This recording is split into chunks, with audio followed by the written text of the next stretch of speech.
distinguished Senator Magnus Abe, Chief Frank Obo, Professor Ogiri, Dr. Parker, and other distinguished ladies and gentlemen. Let me not forget the representative of His Excellency Nyesom Ezomonwike, is ably represented by Chief Boma Iyaye, the Foreign Minister. You know what I mean. Distinguished ladies and gentlemen, it's my honor and my pleasure to be here today. A few months ago, I was contacted by Osima Ginah, who is a very close friend of mine. I guess the first time he tried to reach me, I was not in the country. Actually, he saw a video I made. I was in Zurich, in Switzerland. And he sent me a message, asked, Prof, where are you? I said I was not in town. When I got back, he assured that he got in contact with me. And the request I had was that he wanted me to speak about him to a team of persons, a team of erudite writers who were putting together a book his honor. I applied them. But to my utmost surprise, they came back like Oliver Twist for another request. And I should be the book reviewer for today. Again, I decided to accept this honor. And here I am today to do just that. Let me start today's event by saying that the man is the architect of his own fortune. Although the author of this wise saying may be disputable, its meaning is quite clear. Simply stated, it means that whatever you become in life is a function of your deliberate decisions, actions, or omissions. As Pastor David Ibiome often says, and I quote, your attitude to life determines your altitude, unquote. I would also hasten to add the popular saying that, quote, as you make your bed, so you will lie on it. As I will make clear shortly, the life story, the life journey of our celebrant, Barrister Osima Ginah, epitomizes these things. I proceed to make general comments about the book.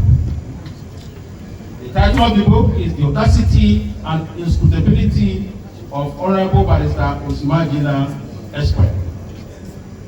And the author is Eze Chukwuemeka Eze. The year of publication is not stated, but I presume that it was published late 2024. Now the book under review occupies 387 pages. It contains numerous colorful and memorable pictures of the celebrant on different occasions, as well as the pictures of his family members, some relatives, friends, colleagues, and others who testified to different aspects of his 60-year journey so far. So, you can say that it is a book of history in colors. In terms of structure, the book is organized in 26 chapters dealing with different aspects of the 60-year life journey so far of the celebrant. Perhaps it could have been further organized thematically. Substantively, it is a collection of various historical accounts of the celebrant at different stages of his eventful life. In the words of the author, the book tells the life story of Barrister Osima Ginah, including his public service career in the government of Rivers State. I want to make clear that it is not my intention to submit in fact, to subject this book to any academic review, reason being that it is not intended for academic purposes. So it's not necessary for me to give any detailed account or critique of it. Now let's try to understand the title of the book. Audacity. It simply means a willingness to take bold risk. And we have seen that even as we explain that it is a bulldozer. Inscrutability means the quality of being impossible to understand or to interpret. Now, this is my view on these two important terms that we find on the cover of the book. A perusal of the book clearly shows that the celebrant Honorable Barrister Osima Ginah is indeed audacious. This reminds us of the title of Obama's book, Audacity of Hope. In that book, Barack Obama sought to convey to us that for any struggle in life, as a person or as a people, we should always be guided by dogged optimism in the future. This philosophy defines Osima's book and life history. You will find from his accounts and those of his lovely wife in the book that they were guided by a dogged optimism for the future. Now, instability on the title of the book is a bit difficult for me to comprehend, especially given the statement that it is an extrovert at page 11 and is well known amiability. Hence, it seems to me that each usage on the title is a bit of a grandiloquent language. Now I proceed to what I call thematic summaries. For the present purposes, I propose to review the book on the following aspects of the life of the celebrant. Number one is death, followed by education, community service, family life, political career, social life, and innate qualities, testimonials, and then the next steps and some concluding remarks. Now let me start with respect to the Angulama community in the Calabar Kingdom. Osima Ginah is a Calabar man of Angulama community in Asatoro, local government area of River State. Hence, the book takes off properly in chapter 1 with a brief history of origin and culture of Calabar Kingdom. This is logically followed in chapter 2 by an account of his birth, childhood, and adolescence. A hint of his royalty is also captured in the same chapter 2. However, there is no indication that he will be ascending to any throne now or in the future. Perhaps that will be a story for another day. What is striking about his birth and adolescent years is his test education and determination to further his studies beyond secondary school level. This is very key. I'm going to elaborate on it shortly. Let me now deal with the aspect of the book touching on education. Osima's best education narrative in chapter 2 dovetails to chapter 3, which specifically narrates his educational journey from secondary school to university level. Readers are forewarned to be ready to accommodate repetitions on educational issues while reading chapters 2 and 3. The same is generally true of the account of his birth. Even so, one can say that his educational history shows that he is, in one sense, a self-made man. And this teaches that with determination, anyone can go to school at any level and should not plead parental poverty as a reason for being uneducated. On page 19 of the book, you will find the following statement which supports this conclusion. Quote, after his secondary school, he did not resign himself to fate. He struggled as one who had focus in life and was determined to pass through every thick and thin to achieve it. And he did achieve this focus. He is an example of what having a focus and having the determination to work for it can bring about success.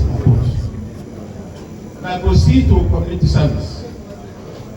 Barrister Ginah may be described as a good boy.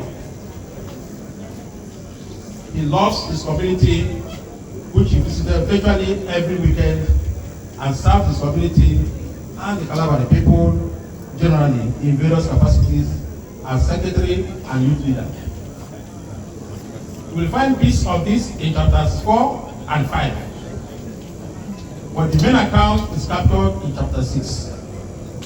The important lesson here, and which I would like to comment all, is that his selfless community services expose his leadership qualities and his inclination to public service, thus laying foundation for his future entry into politics and public life in Rivers State. Furthermore, as a Calabari man, Osima did a lot in his official capacity to attract development to the Calabari people. You will find details of this in the book as well. Now let's proceed to the all-important family life. And I would like us to pay very good attention to this. The family life of Barrister Ginah is well featured in various areas of the book. However, you will find this story mainly in chapter 4. The chapter features his personal recollections as well as the recollections of his dear wife on how they became husband and wife. It is an interesting story. Every couple and aspiring couple are well advised to read. One striking aspect is on the kind of wife or the kind of husband you need to have in your life. Mrs. Osima Ginah explains that point very well in chapter 4. The kind of wife or the kind of husband you want in life. Well explained by Mrs. Ginah. On the other hand, Barrister Ginah's initial preference for a wife teaches that one should seek to marry a woman of character, not a beauty queen. Importantly, Osima's family life story typically demonstrates the biblical saying that you who findeth a wife findeth good thing and obtaineth favor from God. His wife is a supportive partner and a good manager of family resources from the accounts of her husband. She is a woman that is contented supporting him. She manages the little that has come her way, unquote. You find this on page 24. Not only that, she keeps the home peaceful and prays ceaselessly for the well-being and success of her husband and the family. In effect, the story of Osima's success is intertwined with the kind of wife he has, the virtuous woman, as he calls her. Perhaps Osima, I would advise you that you borrow the words of Barr Chief Awolowo, who described his wife, late Chief Awolowo, quote, as a jewel of inestimable value. So, to all and sundry, if you seek to know the secrets of a successful marriage, read this book. Another aspect is the testimonial of his daughter in chapter 4. A young lawyer of only 23 years of age already holds a master's degree in law and shows every sign of following in her father's footsteps. She loves and appreciates her father and says so very eloquently. Again, this is in main the success story of Osima Ginah's wife, who has groomed their child to love and appreciate efforts of her father. I proceed to talk about Osima from the angle of legal practice and political career as we find in the book. Barrister Ginah is a fearless legal practitioner who has argued various cases including election commission cases, before various courts in Nigeria. An important aspect is his disposition to take on cases pro bono. Not many lawyers can do this. We will find in the book how this selfless disposition was later to land him in a glorious political career at the state level. The book traces his political journey to his adolescence days. Specifically, his political career has its roots in his community service and his days in the Rivers State University, where he served as a parliamentarian representing the Faculty of Law. He joined party politics and state politics and served in various ministries under two different regimes in the state. The story here reveals his total dedication to his assignment and his fearlessness and non-discrimination approach to his duties. He did not only demolish OCJ's structure, he also demolished his own church because it offended regulation. Osima demolished his own church. Now, social life and innate qualities. Osima Ginah is a very social and outgoing person, and this is captured in various sections throughout the book. On a personal basis, I can testify that I don't think that he has an enemy. I've not seen him quarrel with anybody. But in this kind of gathering, Osima will be going from one table to the other, greeting and laughing with people. I recall that sometimes in government house, I said to him, "Why are you drinking gin?" He said to me, "Prof, what are you drinking?" I said, "I'm drinking soft drink." He said, "Have you considered that this soft drink can give you getty?" And that's Osima for you. It's everybody's friend. Now, testimonials from different angles. The array of persons who agreed to speak about him and spoke positive things clearly demonstrates his rich humility, popularity, and importance. Starting with the chairman of this occasion, our old OCJ Okocha, SAN, the former chief judge of Rivers State, his former teachers, both in secondary school and university, and his cabinet colleagues in the two administrations. That's clearly a testimony that Osima is a man of the people. Importantly, the various testimonials that can be found in the various areas of the book attest to the fact that he has a good name. This in itself is a great achievement, since a good name is better than riches, which he also has in abundance. When you read the accounts, you will find that he cultivated his good name. It was not purchased with naira and dollars.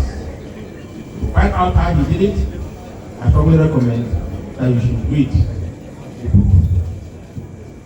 Now, what are the next steps in his life? Our celebrant is celebrating a great milestone in his chronological age. Not his retirement. He is very much in the service of the people of Rivers State and the Federal Republic of Nigeria. The book also hints at his next steps, and to find out, I recommend that you read the book. My concluding remarks. In closing, let me once again congratulate and thank the celebrant for inviting me to this memorable event. On the whole, I adjudge that his decision to celebrate the CJ birthday elaborately was well made, and the line-up events were successful. This last event, which is the unveiling of the historical book in his honor, will remain a lasting legacy. What I have done in my review is to give you highlights from the book. There's still much more useful information in it, and time will not permit me to delve into all of this. I can only hope that I've convinced you enough to acquire a copy of it for your edification. I thank you all for listening. I want to say God bless Nigeria, God bless Rivers State, God bless Anglama community, and God bless you all. Thank you.